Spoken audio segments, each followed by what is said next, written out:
Hi everybody, good morning. In today's video, I'll be talking about a sunscreen.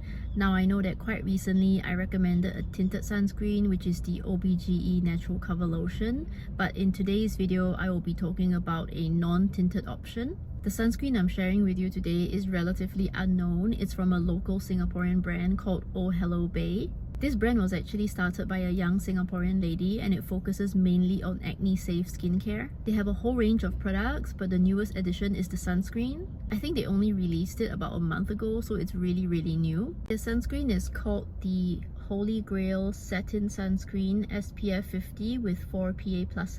It comes in this cute matte pink bottle which contains 50 ml of product, and this bottle retails for 45 Singapore dollars.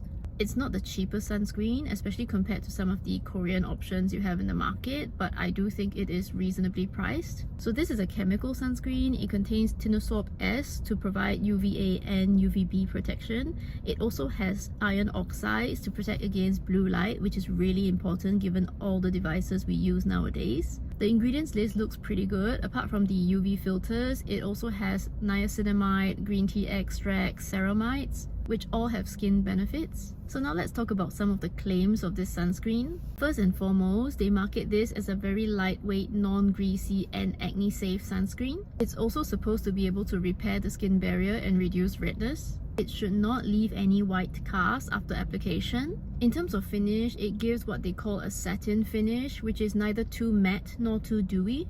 So this morning I haven't applied any makeup or sunscreen on my face. I thought I'll show you guys how it applies.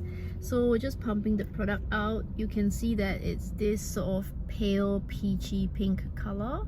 The sunscreen is definitely a cream texture, as you can see. Now let's just go ahead and apply the sunscreen. So you can see that as I'm putting it on, the color is definitely fading and it's not leaving any tint whatsoever on my skin. I've actually already tested this sunscreen since they released it, so I kind of know how it works for me. This is how it looks after one layer. Let's just go ahead and apply more. So this is the second layer, and you can see that I'm being quite generous with it. After testing this product out for a while, I do feel like I have no issues piling this sunscreen on. It doesn't really matter how many layers you apply. For me, it doesn't really peel up.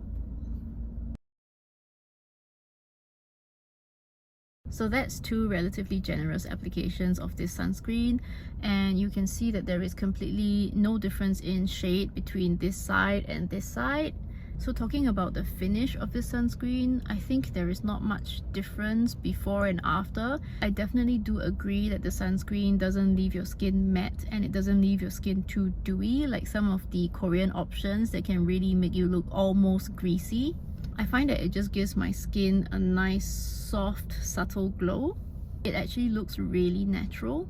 Now that you've seen how the sunscreen applies, I want to go through all the claims again and let's see if it delivers as promised. As mentioned before, the #1 selling point of this sunscreen is that it's supposed to be lightweight and non-greasy. For me, after applying this sunscreen, I can definitely still feel it on my skin. It's definitely not a greasy feeling. I just kind of feel like it leaves this soft moisturizing layer. Immediately after application, my skin does feel soft and smooth, kind of like, as I mentioned, there is this moisturizing layer that is nourishing my skin. Despite all that, I do consider this sunscreen to be lightweight. It may not be watery in texture like some of those Japanese sunscreens. Those tend to contain some sort of alcohol in the formulation to help the product evaporate from the surface of your skin and hence feel really lightweight and cool. But some people like myself are sensitive to the alcohol. This sunscreen is lightweight in the sense that firstly, it doesn't feel greasy to me, and secondly, if I give it like 15 minutes, I do feel like the sunscreen just kind of settles into my skin and I forget that it's there and it doesn't feel like I've got anything on my face. So for me, it's definitely a tick on how this sunscreen feels. Now talking about the product being safe for acne-prone skin, I have looked through the ingredients list and honestly, I don't see any problematic ingredients in the list. There is actually no alcohol, silicone or oils in this formulation, and after testing it since they released it, which is for about a month, it hasn't caused me any issues like breakouts or clogged pores. So I definitely think it's safe for most acne-prone skin types unless you are sensitive to chemical sunscreens. Next, we talk about this sunscreen being able to repair the skin barrier and reduce redness. I wasn't quite a believer that this could reduce redness, but just yesterday I had this weird red spot that came out on my cheek. It wasn't really a pimple and it wasn't really a bite, I think, but it was just this red spot.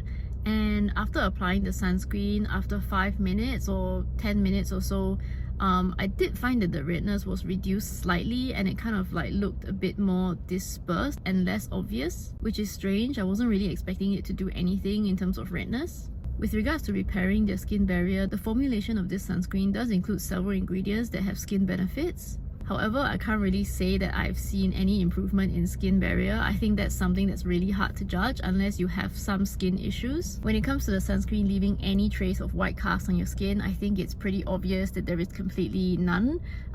There is no difference this side of my face compared to this at all in skin tone. And this is regardless of how many layers I put of this sunscreen, which is really impressive. Overall, I think that this sunscreen does actually meet all of its claims. If I had to pinpoint one thing, is that this sunscreen is not tested to be water resistant. So if you're out doing exercise or swimming, then you might want to consider using this one. But as a daily sunscreen, whether you're going to work or running your errands, I think this is a good option. Oh yes, one more downside is the accessibility of this sunscreen. As mentioned, this is a local Singapore brand, and after checking their website, I think they only ship to a few countries. So unfortunately, some of you might find it a little bit harder to get your hands on this. We're reaching the end of the video now, and I just wanted to say that this was actually quite a surprise find for me. I'm actually low-key proud that a Singaporean local brand can come up with such a good product. I definitely recommend you guys giving this one a try.